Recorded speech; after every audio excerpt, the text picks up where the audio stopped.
Met her in a club down in Old Soho where they drink champagne and it tastes just like Coca-Cola. C-O-L-A-Cola. She walked up to me and asked me to dance. I asked her name and in a dark brown voice she said Lola. L-O-L-A Lola. Lola, Lola, Lola.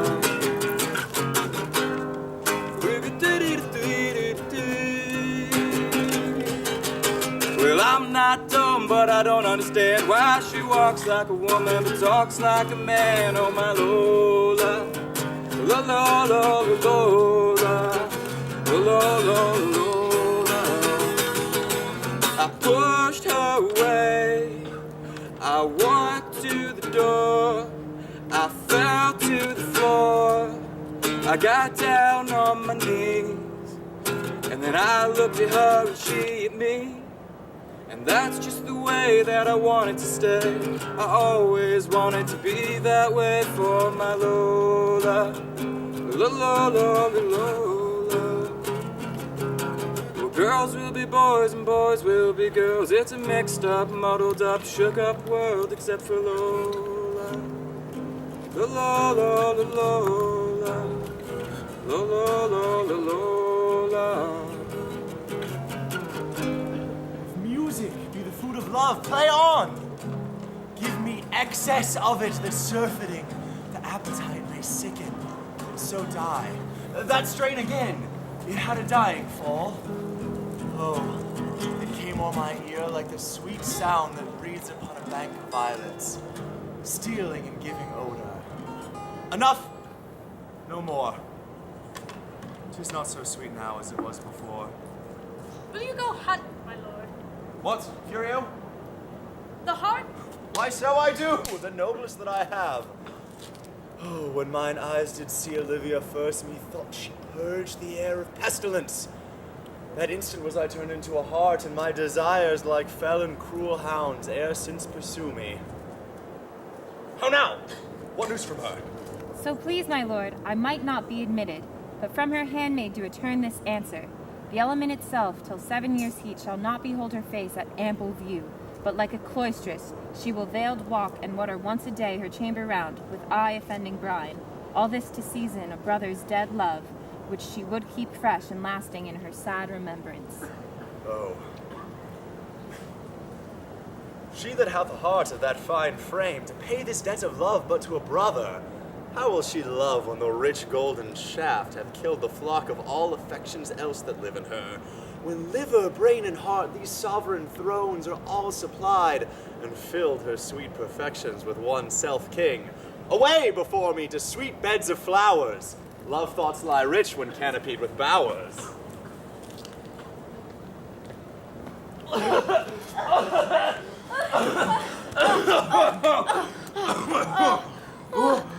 What country friend is this? Oh, this is Illyria, lady. And what should I do in Illyria? Oh, my brother, he is in Elysium. Perchance he is not drowned. What think you, sailor? It is perchance that you yourself were saved. My poor brother. And so perchance may he be.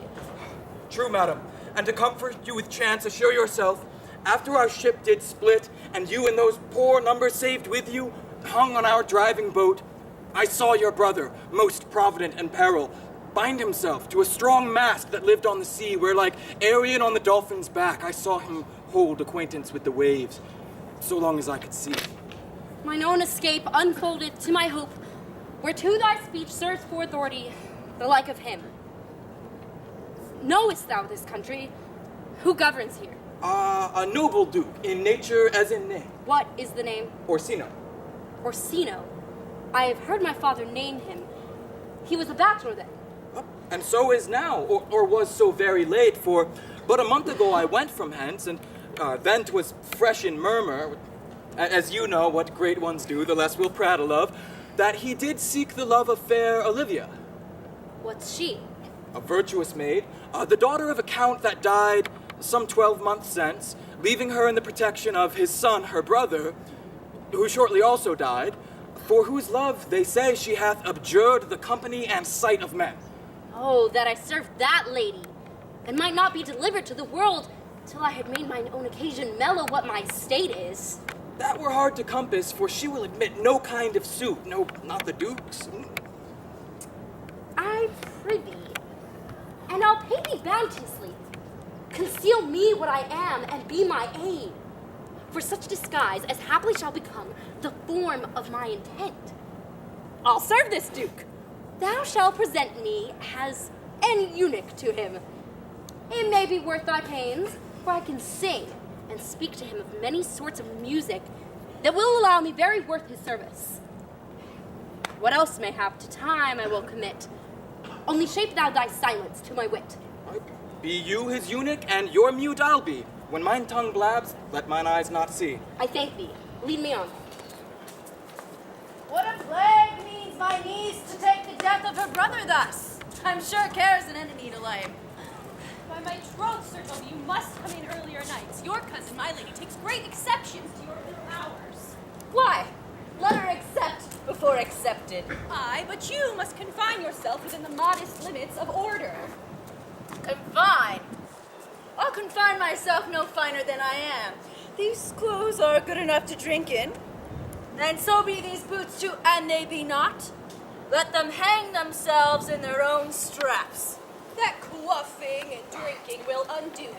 I heard my lady talk of it yesterday. And of a foolish knight that you brought in one night here to be her wooer. Sir Andrew Aguchi. Aye, he's a very fool and a prodigal. Moreover, he's drunk nightly at your company. With drinking healths to my niece. I'll drink to her as long as there's passage in my throat and drink in Illyria. Why, he's a coward and a coyster who'll not drink to my niece till his brain turns over the toe like a parish trap. What, wench? Castellano Volga, for here comes Sir Andrew Agueface. Sir Toby Bells! How now, Sir Toby Sweet Bells? Sir Andrew. Bless you, fair shrew. And you too, sir. Accost, Sir Andrew, accost. What's that? My niece's chambermaid. Good Mistress Accost, I desire better acquaintance. My name is Mary, sir. Good Mistress Mary Accost. You mistake, like accost is board her, front her, woo her, assail her. By my troth, I would not undertake her in this company. Is that the meaning of accost? Fare you well, gentlemen. And thou let part so, Sir Andrew, would thou mightst never draw sword again. And you part so, mistress, I would I might never draw sword again. Fair lady, do you think you have fools in hand? Sir, I have not you by the hand. Mary, as you shall have, and use my hand. Now, sir, thought is free. I pray you, bring your hand to the butter jar and let it drink. Wherefore, sweetheart? What's your metaphor? It's dry, sir. Well, I think so. I'm not such an ass, but I can keep my hand dry. But what's your jest? A dry jest, sir. Are you full of them? I, sir, I have them at my fingers' ends. Mary, now I let go your hand. I am barren. Oh, knight, thou lackest a cup of canary. When did I see thee so put down? Never in your life, I think. Unless you see canary put me down. I'll ride home tomorrow, Sir Toby. Pourquoi, dear knight? What is pourquoi? Do or not do? I would I had bestowed that time in the tongues that I have in fencing, dancing, and bear baiting. Oh, had I but followed the arts. Then hadst thou had an excellent head of hair. Why? Would that have mended my hair? A past question, for thou seest it will not curl by nature. But it becomes me well enough, does not? Excellent. It hangs like flax on a distaff. And I hope to see a housewife take thee between her legs and spin it off. Faith, I'll home tomorrow, Sir Toby. Your niece will not be seen. Or if she be, it's 4 to 1 she'll none of me. The Count himself here hard by woos her. She'll none of the count. She'll not marry above her degree, neither in estate, years, nor wit. I've heard her swear it. But there's life in it, man. I'll stay a month longer. I am a fellow of the strangest mind in the world. I delight in masks and revels, sometimes all together.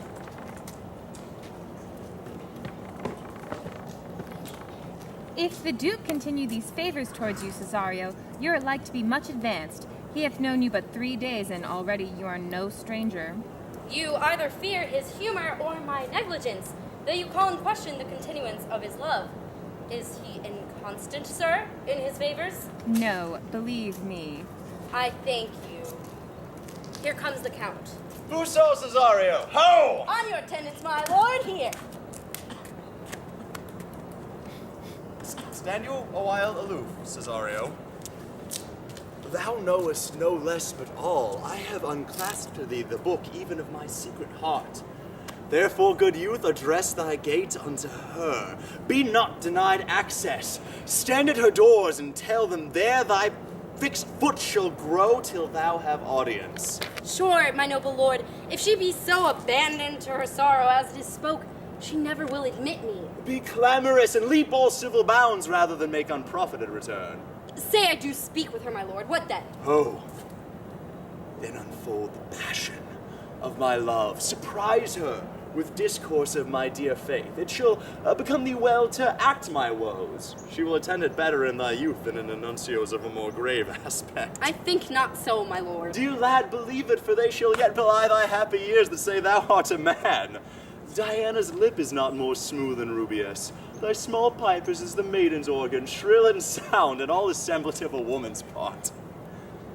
Prosper well in this, and thou shalt live as freely as thy lord, to call his fortunes thine. I'll do my best to woo your lady. Yet a barful strife. Where I woo myself would be his wife.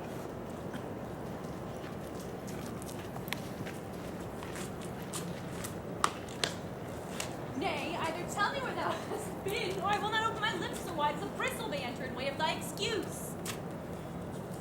My lady will hang thee for thy absence. Let her hang me. He that is well hanged in this world needs to fear no colors. Make that good. He shall see none to fear. A good Lenten answer. I can tell thee where that saying was born of, I fear no colors. Oh, where, good Mistress Mary? In the wars, and that may you be bold to say in your foolery.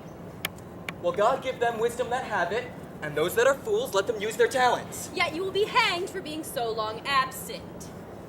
Or to be turned away. Is not that as good as a hanging to you? Many a good hanging prevents a bad marriage. And for turning away, let the summer bear it out. You are resolute then. Not so neither, but I am resolved on 2 points. Aye, that if one break, the other will hold, or if both break, your gaskins fall. Apt, in good faith, very apt. Well, go thy way. If Sir Toby would leave drinking, thou wert as witty a piece of flesh as any in Illyria. Peace, you rogue, no more of that. Here comes my lady. Make your excuse wisely, you were best. Witten it be thy will, put me into good fooling. Those wits that think they have thee do very oft prove fools, but I, that I'm sure I lack thee, may pass for a wise man. For what says Quinopolis? A better a witty fool than a foolish wit. Oh, God bless thee, lady. Take the fool away. Oh, do you not hear, fellow? Take away the lady. Go to. You're a dry fool. I'll know more of you.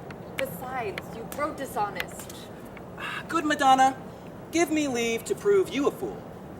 Can you do it? Oh, dexterously, good Madonna. Make your proof. I must catechize you for it, Madonna. Good my mouse of virtue, answer me. Well, sir, for want of other idleness, I'll bide your proof. Madonna, why mournest thou? Good fool. For my brother's death. I think his soul is in hell, Madonna. I think his soul is in heaven, fool. The more fool, Madonna, to mourn for your brother's soul being in heaven? Whoo! Take away the fool, gentlemen! What think you of this fool, Malvolio? Doth he not mend? Yes, and shall do till the pangs of death shake him. Infirmity that decays the wise doth make a better fool. I marvel your ladyship takes delight in such a barren rascal. You are sick of self-love, Malvolio, in taste of distempered appetite. Madam, there is at the gate a young gentleman much desires to speak with you. From the Count Orsino, is it? I know not, madam. 'Tis a fair young man. Who of my people hold him in delay? Sir Toby, madam, your kinsman. Fetch him off, I pray you. He speaks nothing but madman. Fie on him. Go you, Malvolio. If it be a suit from the Count, I am sick or not at home, what you will to dismiss it. Now you see, sir, how your fooling grows old and people dislike it. Thou hast spoke for us, Madonna, as if thy eldest son should be a fool, whose skull Jove cram with brains, for oh, here he comes. One of thy kin has a most weak pia mater. By mine honor half drunk. What is he at the gate, cousin? A gentleman. A gentleman? What gentleman? 'Tis a gentleman here. A plague of these pickled herrings. Oh no! Oh, good Sir Toby.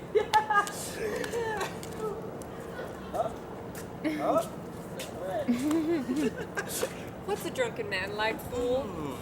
He's like a drowned man, a fool, and a madman. The first draft above heat makes him a fool, the second mads him, and the third drowns him.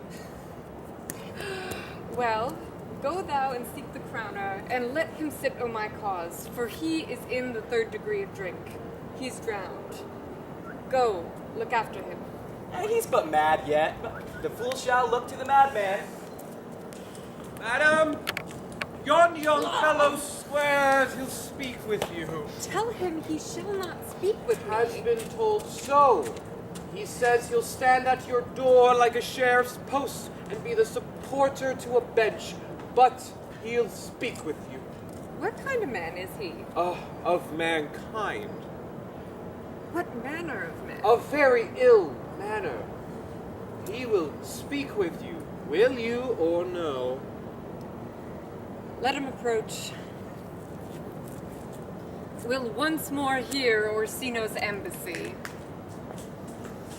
The honorable lady of the house. Which is she? Speak to me, I shall answer for her. Your will? Most radiant, exquisite, and unmatchable beauty. I pray you tell me if this be the lady of the house, that I may proceed in my speech. For besides that it is excellently well penned, I have taken great pains to con it. Whence came you, sir? I can say little more than I have studied, and that question's out of my part. Good, gentle one, give me modest assurance, if you be the lady of the house, that I may proceed in my speech. Are you a comedian? No, my profound heart. And yet, by the very fangs of malice, I swear I am not that I play. Are you the lady of the house? If I do not usurp myself, I am. Most certain, if you are she, you do usurp yourself. What is yours to bestow is not yours to reserve. But this is for my commission.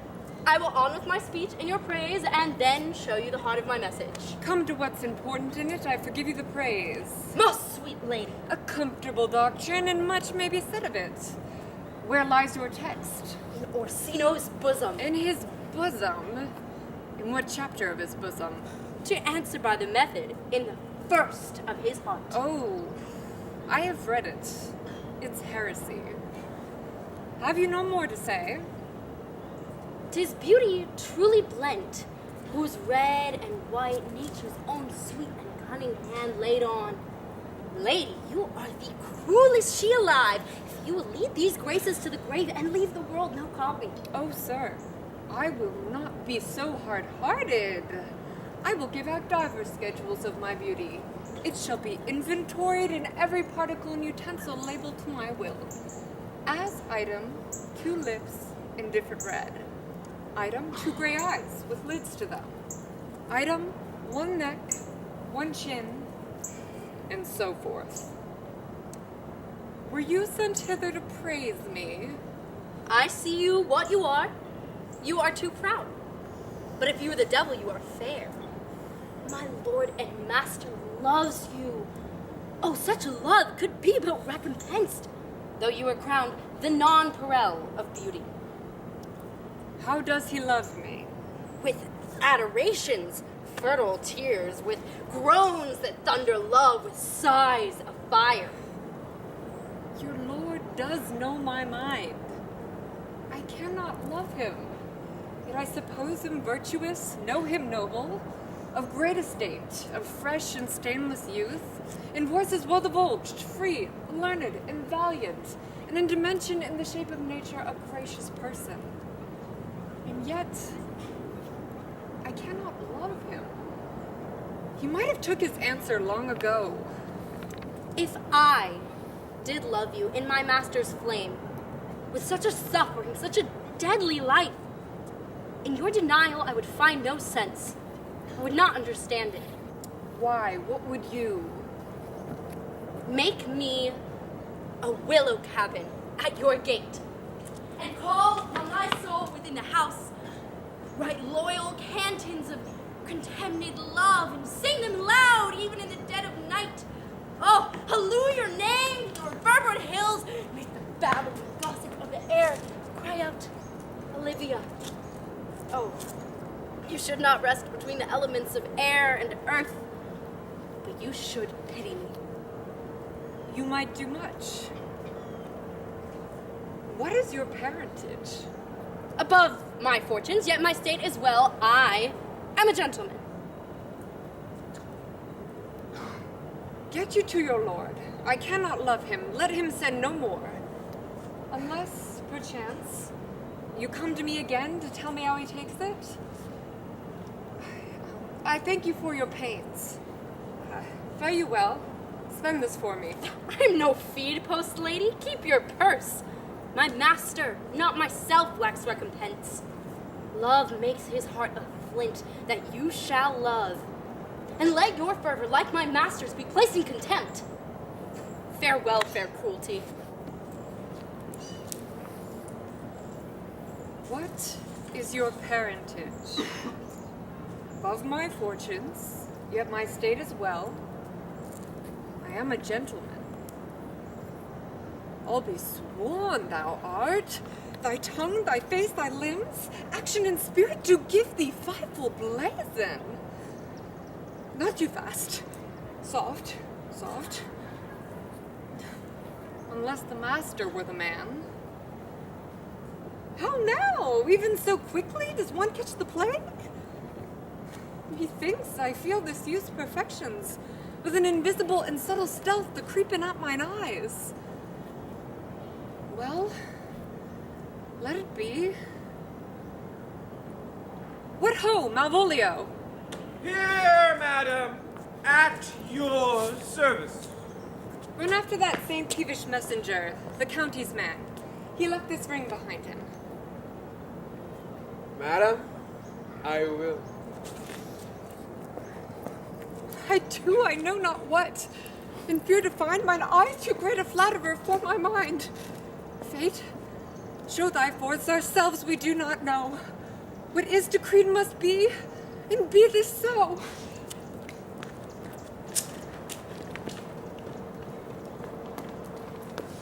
Will you stay no longer?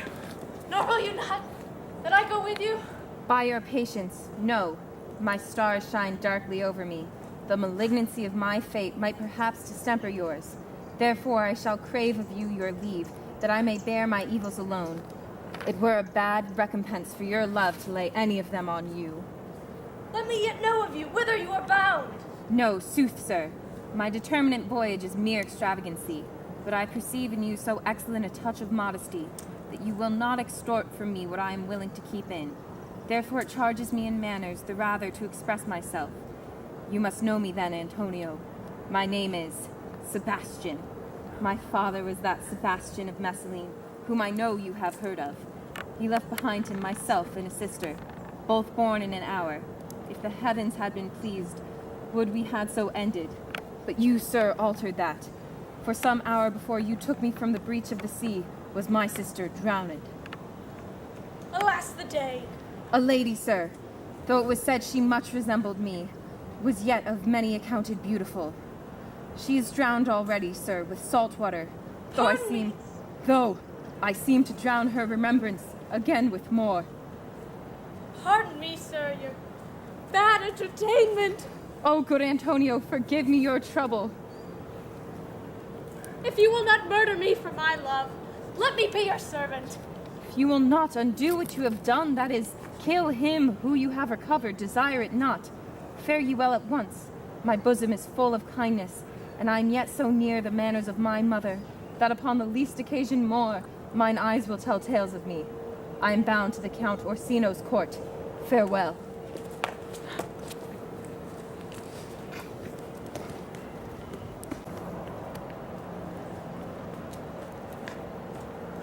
Ahem! Were not you even now with the Countess, Olivia? Even now, sir, at a moderate pace, I have since arrived but hither. She bade me return this to you. I left no ring with her. Ah, come, sir.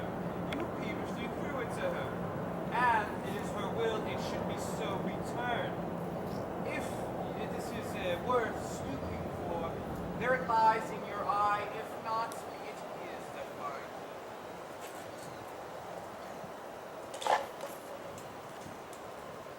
I left no ring with her.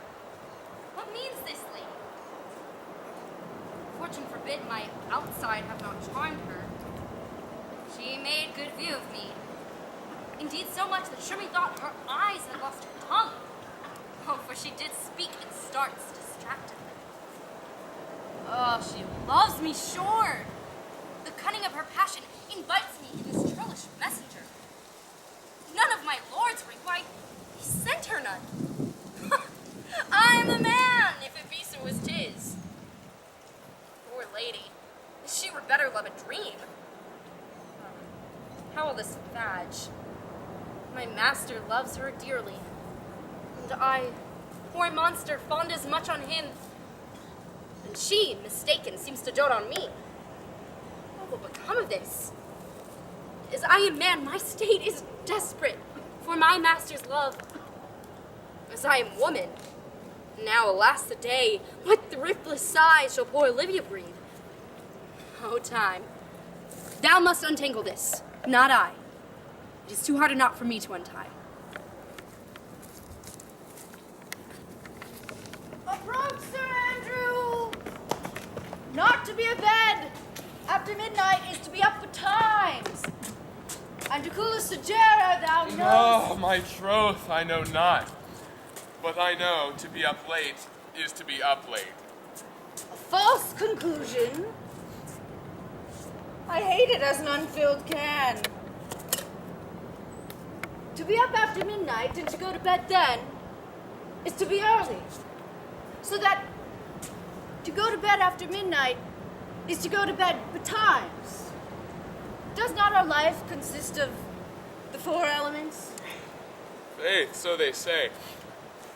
I think it rather consists of eating and drinking. Ah, thou art a scholar. Let us therefore eat and drink. Marion, I say! A stoup of wine! Oh, here comes the fool, Faith. Oh, now my heart! Did you never see the picture of we three? Well done. Now, let's have a catch. Okay, would you have a love song or a song of the good life? A love song. A love song. Aye, I care not for good life. All right. Oh, mistress mine, where are you roaming? Oh, stay and hear your true love's coming. Who can sing both high and low? A trip no further, pretty sweeting, journeys end in lovers' meeting. Every wise man's son doth know. If my lady have not called up her steward Malvolio, bid him turn you out of doors, never trust me. Oh, the 12th day of December. For the love of God, peace! My masters! Are you mad? Or what are you? Have ye no wit, manners, nor honesty, but to gabble like tinkers at this time of night? Have ye no respect for place, persons, nor time in ye? We did keep time, sir. In our catches. Oh. Snack up. Sir Toby, I must be round with you. My lady bade me tell you that though she arbors you as her kinsman, she is nothing allied to your disorders. If you can separate yourself from these Misdemeanors, you are welcome to the house. And if it please you bid farewell, she is very willing to bid you farewell. Farewell, dear heart, for I must needs be gone. Hey, good Sir Toby. His eyes do show his days are almost done. Is it even But I will so? never die. Oh, Sir Toby, there you lie. This is much credit to you. Out of tune, sir. But what and if you do? Shall I bid him go and spare not? Oh, no, you dare not. Eli. Art any more than a steward? Dost thou think, because thou art virtuous, there shall be no more cakes in hell? Go, sir. Rub your chain with crumbs. A stoop of wine, Maria. Mistress Mary. If you prize my lady's favor at anything more than contempt, you would not give means for this uncivil rule. She shall know of it. By this hand!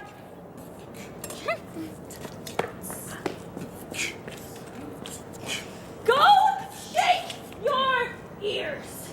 The devil appeared in his, or anything, constantly but a time pleaser, an affectioned ass that cons state without book and utters it by great swaths, the best persuaded of himself, so crammed as he thinks with excellencies that it is his grounds of faith that all that look on him love him.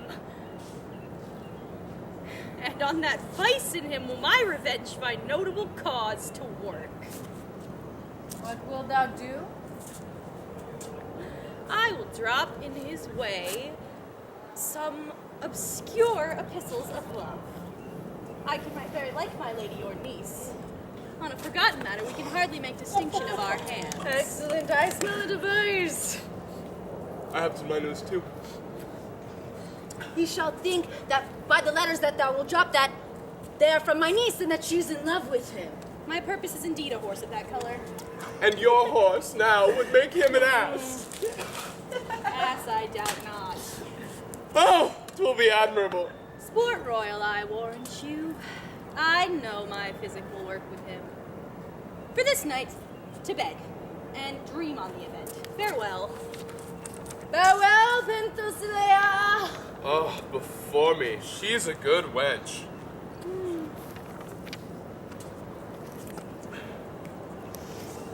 Oh, let's to bed night. If I cannot recover your niece, I am a far way out. Thou hast her not in the end. Call me cut. Come night. If I do not, never trust me. Take it how you will. Come night. Come night. 'Tis too late to go to bed now. I'll go burn some sack. Come night.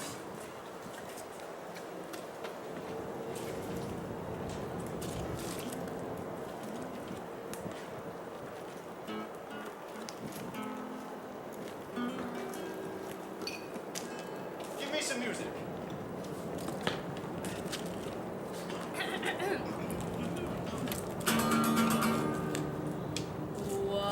Wise men say only fools rush in, but I can't help falling in love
dost thou like this tune?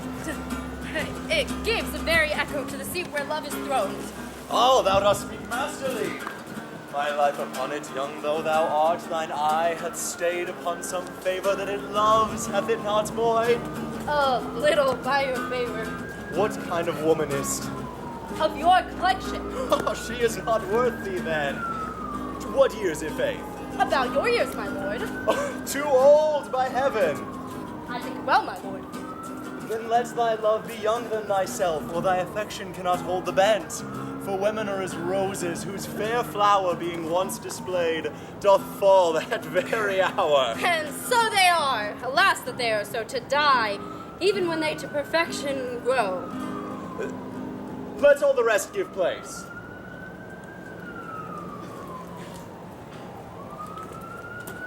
Once more, Cesario. Get thee to same yon sovereign cruelty. Tell her my love, more noble than the world, prizes not quantity of dirty lands. The parts that fortune hath bestowed upon her, tell her, I hold as giddily as fortune, but 'tis that miracle and queen of gems that nature pranks her in attracts my soul. But if she cannot love you, sir? I cannot be so answered. Sooth, but you must. Say that some lady, as perhaps there is, hath for your love a great a pang of heart as you have for Olivia. You cannot love her. We tell her so. Must she not then be answered? There is no woman's sides can bide the beating of so strong a passion as love doth give my heart. No woman's heart so big to hold so much.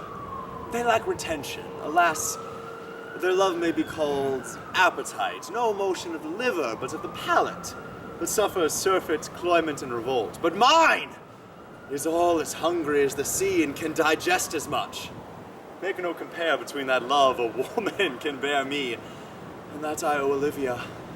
But I know. What dost thou know? Too well what love women to men may owe. In faith, they are as true of heart as we. As it may be, my father had a daughter loved a man. Were I woman, I should, your lordship. And what's her history? A blank, my lord. She never told her love. But let concealment, like a worm in the bud, feed on her damask cheek. She pined in thought, and with a green and yellow melancholy, she sat like Patience on a monument, smiling at grief. Was not this love indeed? We men may say more, swear more, but indeed our shows are more than will, for still we prove much in our vows, but little in our love. But died thy sister of her love, my boy. I am all the daughters of my father's house, and all the brothers too, and yet I know not.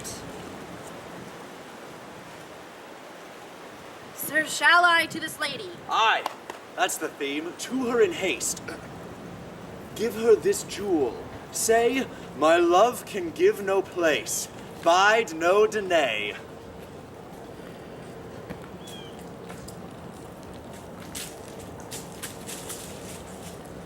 Here comes the little villain.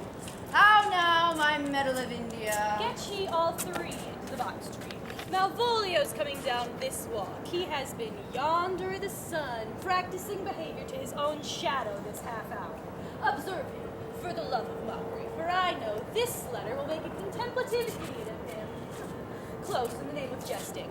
Lie thou there, for here comes the trout that must be caught with tickling.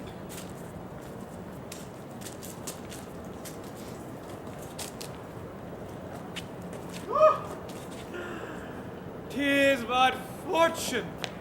All is fortune. Maria once told me that she did affect me, and I have heard herself come thus near that should she fancy it should be one of my complexion. Besides, she uses me with a more exalted respect than anyone else that follows her. What should I think on it?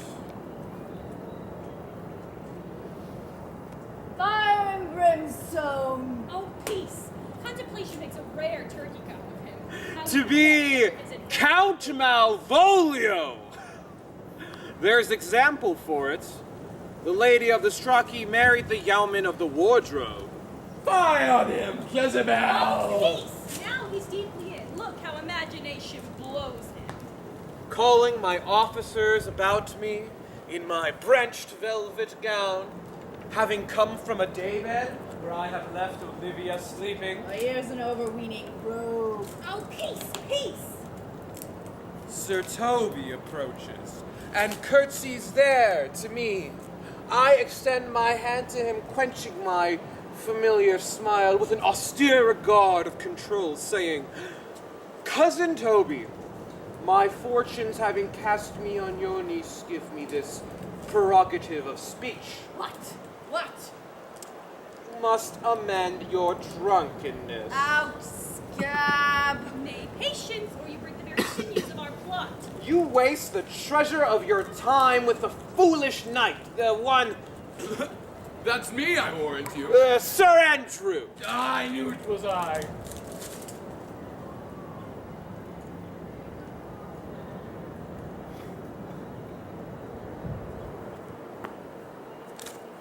Why? What have we here? By my life, this be my lady's hand. These be her C's, her U's, her T's, and thus makes she her great P's. To the unknown beloved, this and my good wishes, her very phrases, soft, and the crease which she uses to seal. Ooh, ooh, ooh. This is in contempt of question, my ladies. To whom should this be?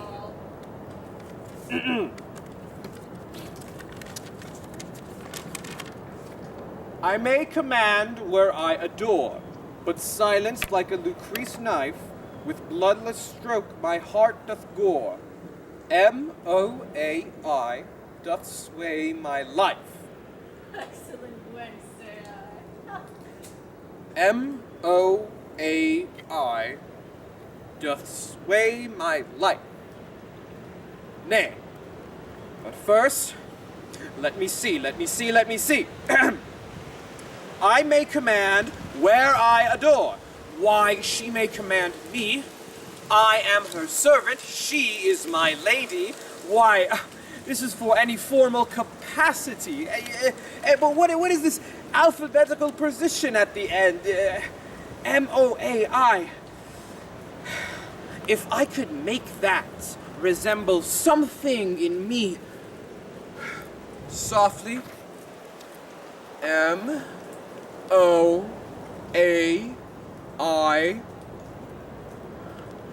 M. Malvolio! Why, that begins my name! Did not I say you would work it out? The cur is excellent in fall. Oh, M-O-A-I! Well, this simulation is not as the former, but to crunch this a little, why, every one of those letters are in my name. Softly, here follows prose. If this falls into thy hand, revolve. In my stars I am above thee, but be not afraid of greatness. Some are born great, some achieve greatness, and some have greatness thrust upon them. Thy fates open their hands, let thy blood and spirit embrace them, and to inure thyself to what thou art like to be, cast thy humble slough and appear fresh. Be opposite with the kinsman, surly with servants. She thus advises thee that sighs for thee. Remember who commended thy yellow stockings, and wish to see thee ever cross-gartered. I say remember, farewell. She that would alter services with thee, the fortunate, unhappy. Woo-hoo!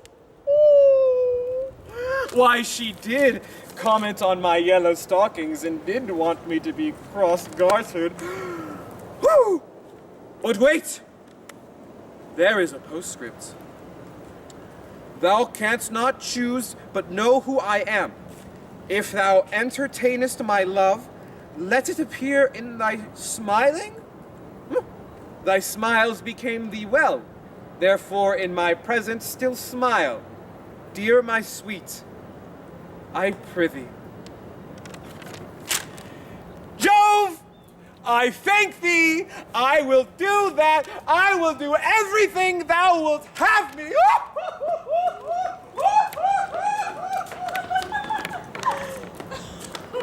I could bear this wench for this device and ask no other dower but such another jest. Oh, me neither.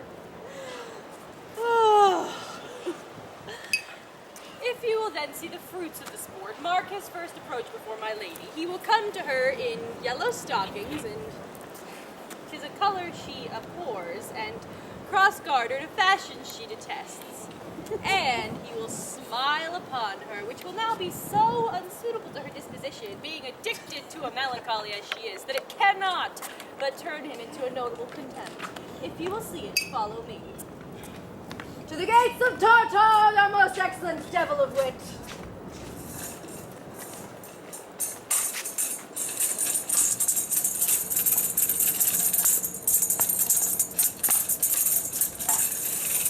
Save thee, friend, and thy music. Dost thou live by thy tabor? Oh, no, sir, I live by the church.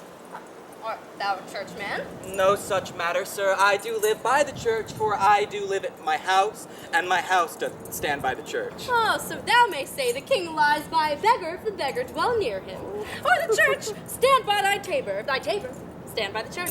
All right, you have said, sir. To see this age, a sentence is but a cheverel glove to a good wit. How quickly the wrong side may be turned outward. Nay, that's certain. They that dally nicely with words may quickly make them wanton. I would therefore my sister had had no name, sir. Why, man? Sir, her name's a word, and to dally with that word might make my sister wanton. But indeed, words are very rascals, since bonds disgrace to them. Thy reason, man. Troth, sir, I can yield you none without words, and words are grown so false that I am loath to prove reason with them. I warrant. Thou art a merry fellow, and no. cares for nothing. No, not so, sir. I do care for something, but in my conscience, sir, I do not care for you. If that be to care for nothing, sir, it would make you invisible. Art not thou the Lady Olivia's fool? Oh, no, indeed, sir, the Lady Olivia has no folly. She will keep no fool till she be married.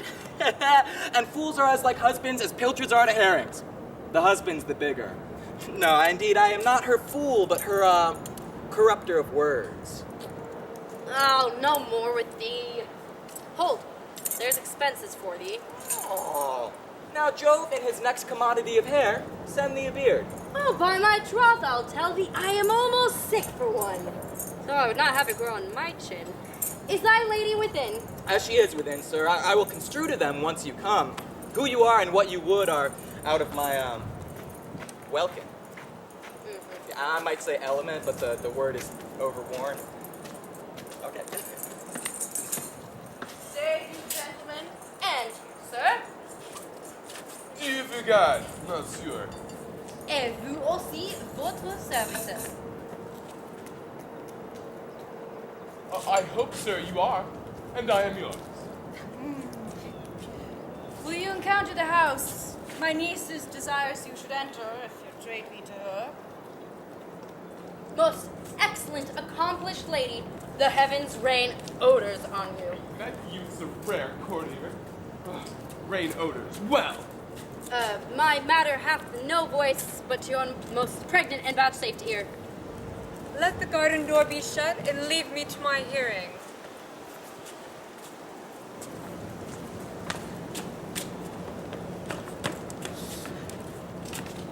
Give me your hand, sir. My duty, madam, and most humble service. What is your name? Cesar is your servant's name, fair princess. My servant, your servant, the Count Orsino, youth. And he is yours, and his must needs be yours. Your servant's servant is your servant, madam. For him, I think not on him. For his thoughts, would they were blanks rather than filled with me. Madam, I come to whet his gentle thoughts on his behalf. Oh, by your leave, I pray you. I bid you never speak again of him.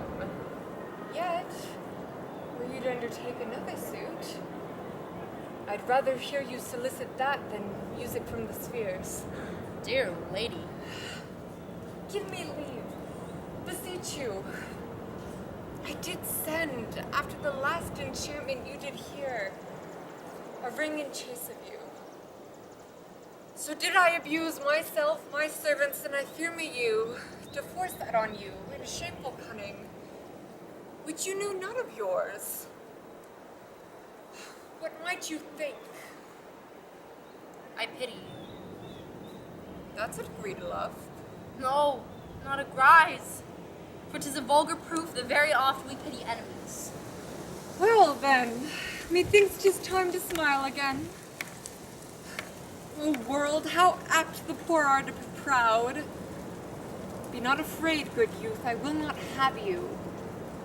And yet, when wit and youth come to harvest, your wife is like to reap a proper man. Prithee, tell me what thou thinkest of me. That you do think you are, not what you are. If I think so, I think the same of you. Then think you right. I am not what I am. Why would you were what I would have you be? Would it be I am? I wish it might, for now I'm your fool. Oh, Cesario! By the roses of the spring, by maidhood, honor, proof, and everything, I love thee so.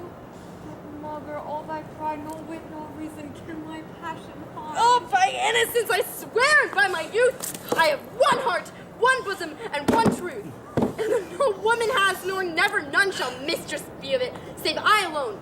And so adieu, good madam. Never more will I my master's tears to you deplore. Come again, for thou perhaps may move that heart which now abhors the life is love. No, faith, I'll not stay a jot longer. Thy reason, dear Venom, give thy reason. I saw your niece do more favors to the Count's serving man than ever she bestowed upon me. I saw it in the orchard. Did she see thee the while, old boy? Tell me that. As plain as I see you now. This was a great argument of love in her towards you. Slid, will you make an ass of me? I will prove it legitimate, sir, upon oaths of judgment and reason. She did show favor to the boy in your sight only to exasperate you, to awake your dormouse valor, to put fire in your heart and brimstone in your liver. You should have then accosted her, and with some excellent just fire new from the mint, bang the youth into dumbness. This was looked for at your hand, and this was brought. You let the double guilt of this opportunity time wash off. You are now sailed into the north of my lady's opinion, where you will hang like an icicle on a Dutchman's beard, unless you do redeem it by some laudable attempt either of valor or policy. And be it anyway, it must be with valor, for policy I hate. Why then build me thy fortunes upon the basis of valor? Challenge me, the council, to fight with him. Hurt him in 11 places. My niece shall take note of it, and assure thyself there is no love broker in the world can bring more commendation in man with women than report of valor. There is no way but this, Sir Andrew. Will you bear me a challenge to him? Go! Write it in martial hand, be cursed in grief. It is no matter how witty, so it be eloquent in fun of invention. Taunt him, delight.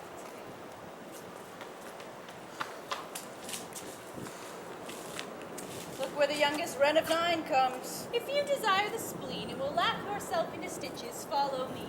Yond Gull Malvolio is turned heathen. A very renegado, for there is no Christian, that means to be saved by believing rightly, can ever believe such impossible passages of grossness. He's in Yellowstone. And cross-gartered. Most villainous like a petty that keeps a school at the church. I have dogged him like his murderer. He does obey every point of letter that I drop to betray him. Where is Malvolio? He is sad and civil, and suits well for a servant with my fortunes. Where is Malvolio? He's coming, madam, but in very strange manner. He's sure possessed, madam.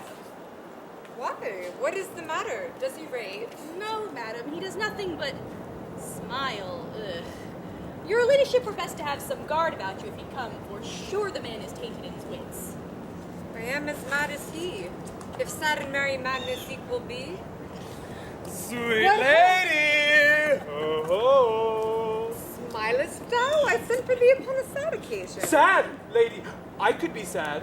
Oh, this does make some obstruction in the blood, this cross-gartering. But what of that? If it please the eye of one, it is with me. As the very true sonnet is, please one and please all.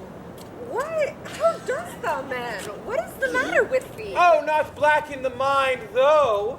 Yellow in my legs. Why appear you with this ridiculous baldness before my lady? Be not afraid of greatness. 'Twas well writ. What meanest thou by that, Malvolio? Some are born great. Some achieve greatness. What sayest thou? And some have greatness thrust upon them. Heaven restore thee! Remember who commended thy yellow stockings? Thy yellow stockings! And wish to see thee cross-gartered. Cross-gartered? Why, this is very midsummer madness. Madam, the young gentleman of the Count Orsino's is returned. I'll come to him. Good Maria, let this fellow be looked to. Where is Sir Toby? I'll let my people have some special care for him. I would not have him miscarry for the half of my dowry. Oh-ho! Ah! Do you come near me now? I have limed her. But it is Jove's doing, and Jove make me thankful. What can be said? Nothing that can come between me and the full prospects of my hopes. Here he is. Here he is. How is't with you, sir? How is't with you, man? Go off! I discord you. Let me in my private. I said, go off! Lo, how hollow the fiend speaks within him. Did not I tell you? Go to, go to. We must deal gently with him. Let me alone. How do you, Malvolio? How is't with you? What, man? Defy the devil, consider he's an enemy into private brawl. Do you know what you say? La, you, and you speak ill of the devil, how he takes it in heart. Pray God he be not bewitched. How now, mistress? Prithee, hold thy peace. Do you not see how you move him? This is not the way. Let me alone with him. How now, my Babcock? How dost thou, Chuck? Sir! Get him to say his prayers, Sir Toby. Get him to pray. My prayers, minx! No, I warrant you, he will not hear of godliness. Go hang yourselves all. You are idle, shallow things. I am not of your element. Ha! You shall know more hereafter.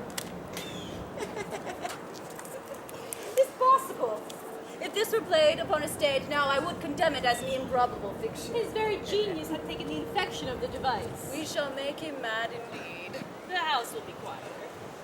We'll have him in a dark room and bound. My niece is already in the belief that he's mad. We may carry it thus, for our pleasure and his penance. But see. More matter for a May morning. Here's the challenge. Read it. Warrant. There's vinegar and pepper in it. It's so saucy. I warrant him. Do but read. Give me.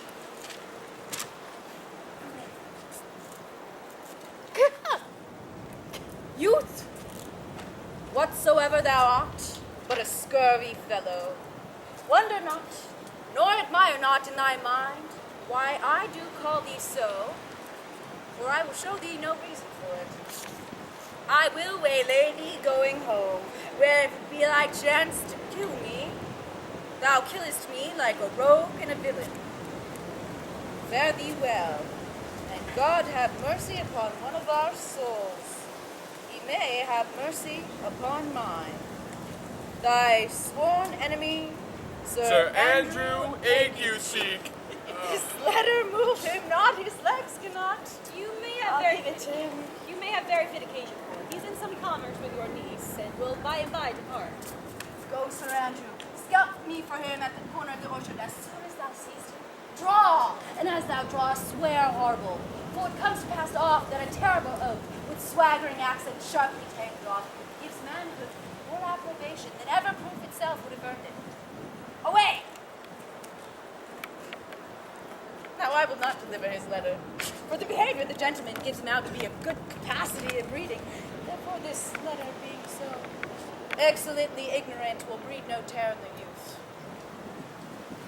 But I will deliver his challenge by word of mouth. Set upon Ague cheek a notable report of valor, and drive the youth into a most hideous opinion of his rage, skill, fury, and impetuosity. Here he comes with your niece. Give them way till he take leave, and by depart. I will meditate the while upon some horrid message for a challenge. I have said too much unto a heart of stone, and laid mine honor too unchary out. There's something in me that reproves my fault, but such a headstrong, potent fault it is that it but mocks reproof. With the same behavior that your passion bears goes on my master's grief. Here, wear this jewel for me. 'Tis my picture. Refuse it not. It hath no tongue to vex you. And I beseech you, come again tomorrow. What shall you ask of me that I'll deny? That honor saved me upon asking give? Nothing but this. Your true love for my master. How with mine honor may I give him that which I've given to you? I will acquit you. Well, come again tomorrow, and fare thee well. A fiend like thee might bear my soul to hell. Gentlemen, God save thee. And you, sir? What defense thou hast, betake thee to it. Of what nature the wrongs are the gentleman thou hast done to him, I know not. But thy interceptor, full of despite, bloody as the hunter, awaits thee at orchard end. Dismount thy tuck air in thy preparation, for thy assailant hath hidden what strength, skill, and wrath can befit any man. You mistake, sir. I am sure no man hath any quarrel to me. My remembrance is very free and clear from any image of offense done to any man. Find it otherwise, I assure you. Therefore, if you hold your life at any price, betake thee to thy guard, for thy opposite hath in him what youth, strength, skill, and wrath can befit man withal. I pray you, sir, what is he? He is knight, dubbed with unhatched rapier and with carpet consideration, but a devil in private fault. Souls and bodies hath he divorced. 3. His incensement at this moment is so implacable that satisfaction can be none but by pangs of death and sepulchre. Hob nob is his word. Gift or take. I will return again into the house and desire some conduct of the lady. But I am no fighter. I have heard of some kind of men that put quarrels purposefully on others. Be like this is a man of that quirk. Sir, no, his indignation drives itself out of a very confident injury. Therefore, get you on and give him his desire. Back you shall not into the house, unless you wish to undertake that with me, which, with as much safety, you might answer him. Therefore, on! Else, strip your sword stark naked, for metal you must. That's certain. Or else forswear to wear iron about you.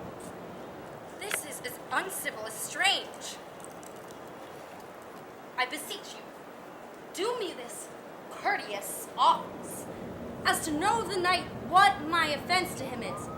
It is something of my negligence, nothing of my purpose. I will do so.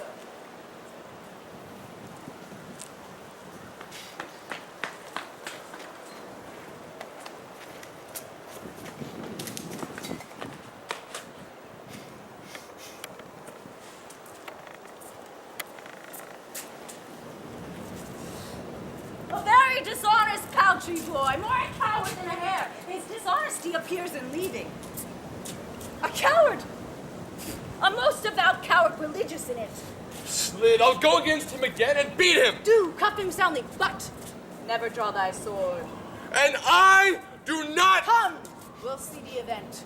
I'll dare lay any money 'twill be nothing.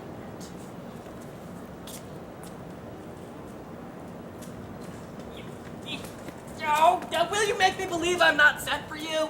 Go to, thou art a foolish fellow. Let me be clear of thee. Ah, all right, well held out in faith. No, I do not know you, nor I am not sent to come bid you speak with my lady, nor your name is not Master Cesario, nor this is not my nose neither. Nothing that is so is so. I prithee vent thy folly somewhere else. Thou knowest not me. Now, sir, have I met you again? There's for you. Why, there's for thee, and there, and there. Are all the people mad? Hold, sir, or I'll throw your dagger on the house. All this will I tell my lady straight. I would not be in some of your coats for 2 pence. Come, sir, hold. Nay! Leave him alone. I'll go another way to work with him. I'll have an action of battery against him if there be any law in Illyria. Though I struck him first. Yet it's no matter for that. Let go thy hand. No, sir, I will not let you go. Come, my young soldier, put up thy iron. You're well fledged. Come on. I will be free from thee. What wouldst thou now? If thou darest tempt me further, draw thy sword. What? Nay, then I must have an ounce or 2 of this malapert blood from you. Hold! Hold! On thy life I charge thee, hold! Madam! Will it be ever thus? Ungracious wretch, fit for the mountains and the barbarous caves, where menace never preached out of my sight! Do not offend me, dear Cesario. Fruits be begone!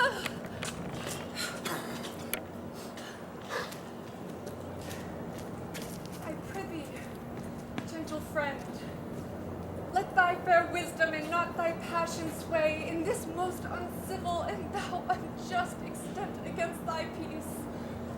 Go with me to my house, and hear thou there how many fruitless pranks this ruffian hath botched up, that thou thereby may smile at this.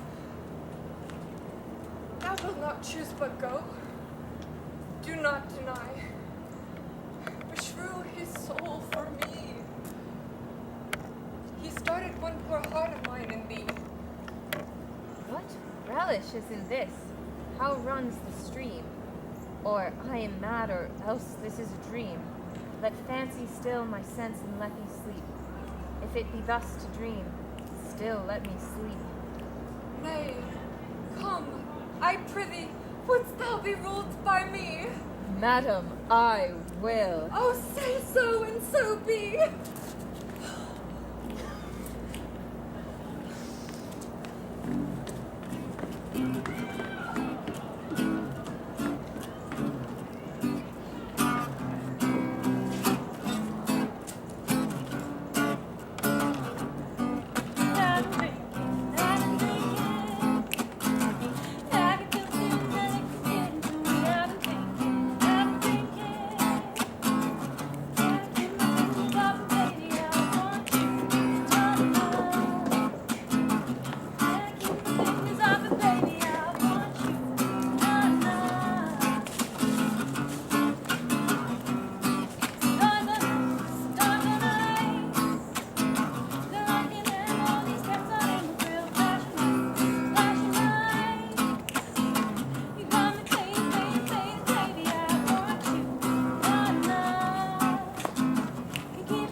This is the air, that is the glorious sun.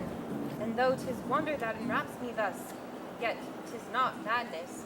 For though my soul disputes well with my sense, that this may be some error, but no madness, yet doth this accident flood of fortune so far exceed all instance, all discourse, that I am ready to distrust mine eyes, and wrangle with my reason that persuades me to any other trust but that I am mad, or else the lady's mad. Yet, if 'twere so, she could not sway her house, command her followers, take and give back affairs in their dispatch with such a smooth, discreet, and stable bearing, as I perceive she does. There's something in it that is deceivable. But here the lady comes. Blame not this haste of mine. If you mean well, now go with me and with this holy man into the chantry by. There, before him, plight me the full assurance of thy faith, that my most jealous and too doubtful soul may live in peace. He shall conceal it, whiles you are willing, it shall come to note. What do you say? I'll follow this good man and go with you, and having sworn truth, ever will be true. Then lead the way, good father, and heaven so shine that they may fairly note this act of mine.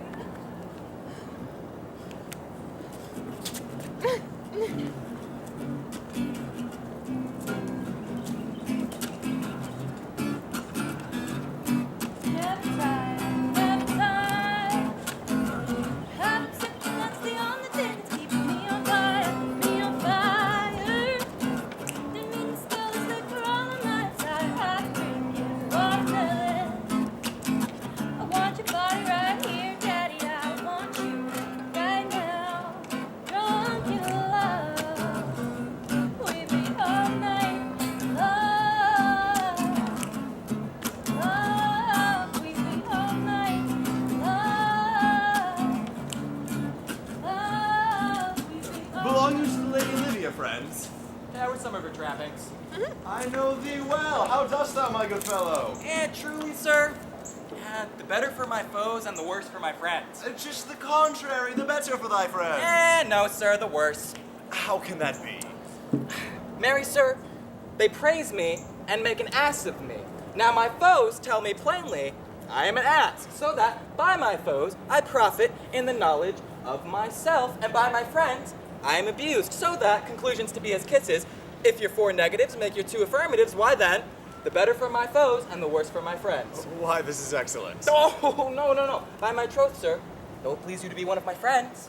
Thou shalt not be the worse for me. There's gold. Yeah, but that it would be a double dealing, sir. I would you could make it another. Oh, you give me ill counsel. Put your grace in your pocket, sir, for this once, and let your flesh and blood obey it. I shall be so much a sinner as to be a double dealer. There's another.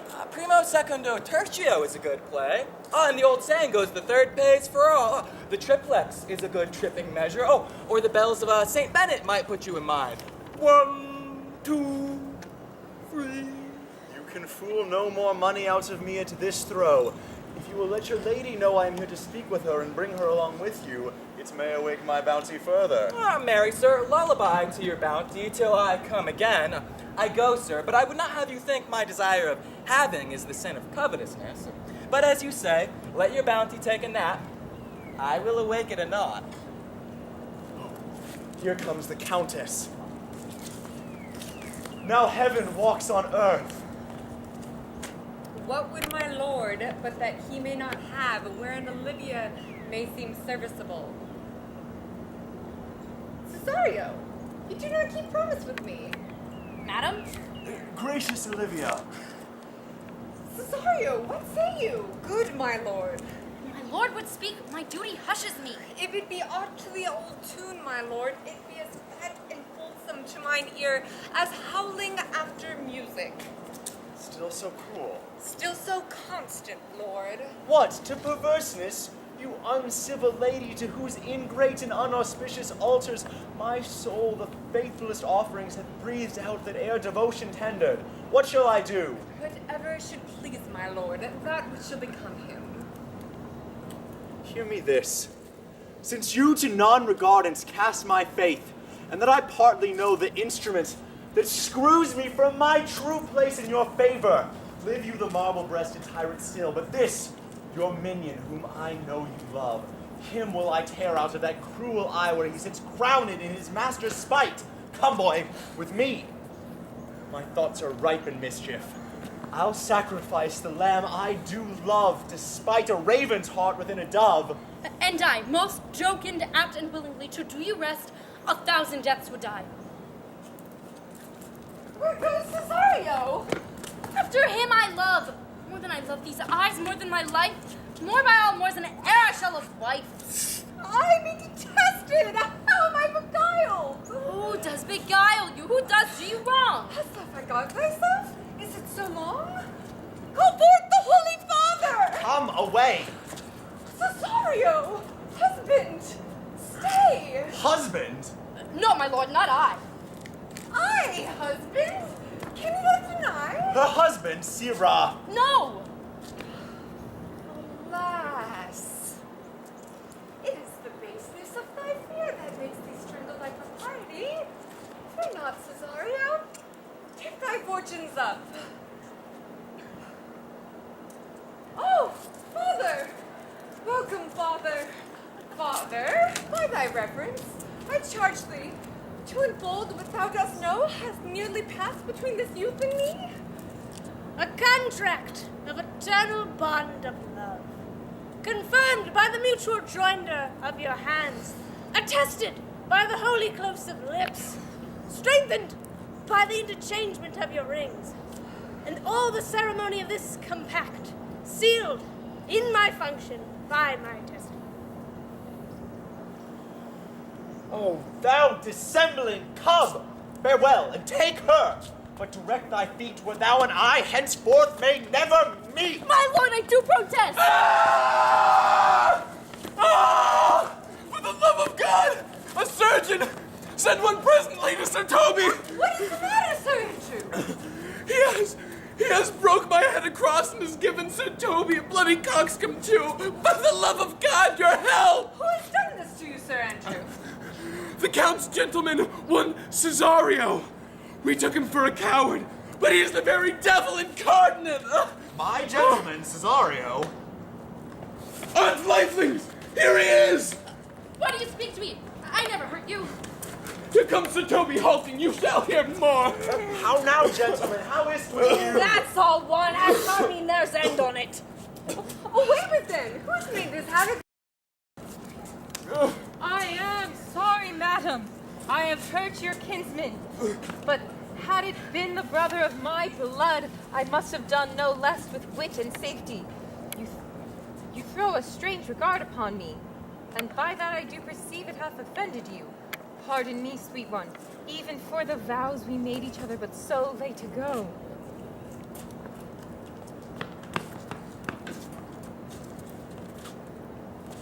One face, one voice, one manner, and two persons.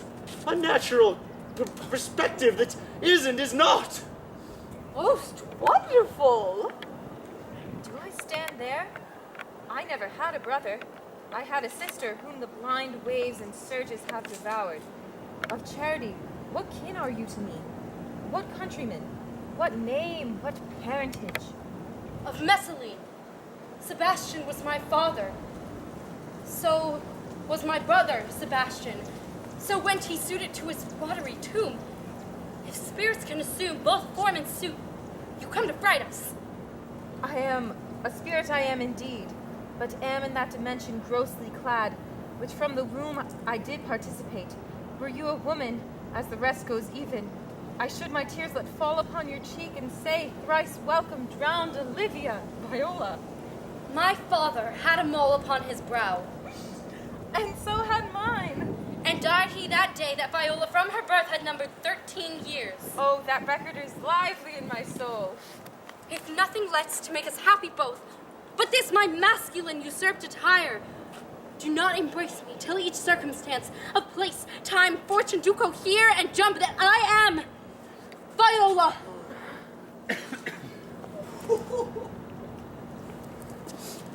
So comes it, lady, you have been mistook, but nature to her bias drew in that. You would have been contracted to a maid, nor are you therein by my life deceived. You are betrothed both to a maid and man.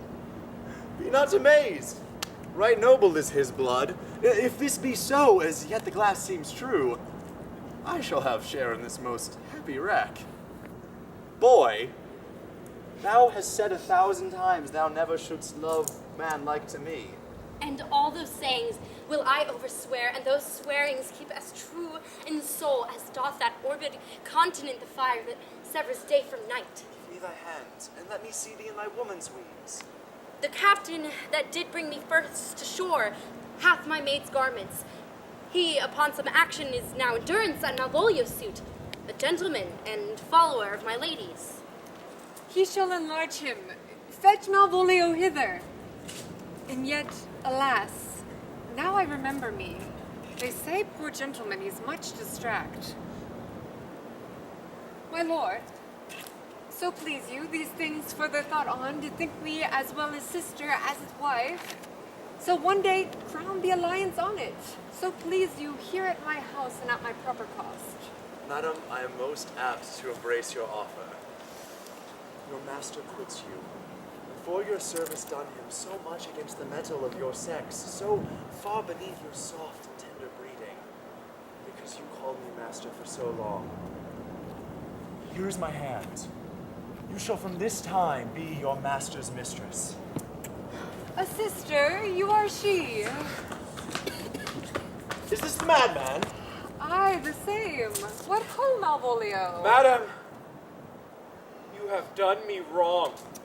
Notorious wrong. Have I, Malvolio? No. Lady, you have. Pray you, peruse that letter. You must not now say it is not yours. Write from it if you can in hand or phrase, or say it is not your invention. You can say none of that. Well, granted then. Tell me why you have shown me such clear lights of favor, bade me come in yellow stockings and cross-gartered, and come smiling to you, and come frowning to Sir Toby and the lighter people, and all of this. Why have you made me imprisoned and made the most notorious geck and gull that e'er invention played on? Tell me why! Alas, Malvolio, this is not my writing. Though I confess, much like the character, without of question, 'tis Maria's hand. And now I do bethink me, it was she first told me thou wast mad, and camest in smiling and in such forms that were here presupposed upon thee in the letter. Prithee, be content. This practice hath most shrewdly passed upon thee. But when we know the grounds and authors of it, thou shalt be both the plaintiff and the judge of thine own cause. Good madam, hear me speak, and let no quarrel nor no brawls to come take the condition of this present hour, which I have wondered at, in hope that it shall not most freely, I confess, myself and Toby set this device against Malvolio upon some stubborn and uncourteous parts we had conceived against him.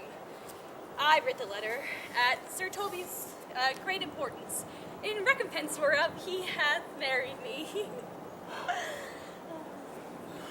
How, with a sportful malice it was followed, may rather pluck on laughter than revenge, if that the injuries that be justly weighed that have on both sides passed. Alas, poor fool, how have they baffled thee? Why, some are born great, some achieve greatness, and others have greatness thrown upon them. Oh, but do you remember? Madam, why, and you laugh at such a barren rascal, and you smile not, he's gagged. And thus the whirligig of time brings in his revenges. I'll be revenged on the whole lot of you! He hath been most notoriously abused. Pursue him, and entreat him to a peace. He hath not told us of the captain yet. When that is known and golden time convents, a most solemn combination shall be made of our dear souls. Meantime, sweet sister, we will not depart from hence. Cesario, come, for so you shall be while you are a man. But when in other habits you are seen, Orsino's mistress, his fancy's queen. Oh, when that I was and a little tiny boy with a hey-ho, the wind and the rain. A foolish thing was but a toy, the rain it raineth every day. So when I came to man's estate with a hey-ho, the wind and the rain. Just kings and thieves and shut their gate, for the rain it raineth every day. But when I came alas to wives with the hey-ho, the wind and the rain, my sparkling good I never thrive, for the rain it raineth every day. But when I came unto my bed with the hey-ho, the wind and the rain, with the tongues I still had drunken heads, for the rain it raineth every day. A little while ago the world began with the hey-ho, the wind and the rain. But that's all one, our play is done, and we'll try to please you every day.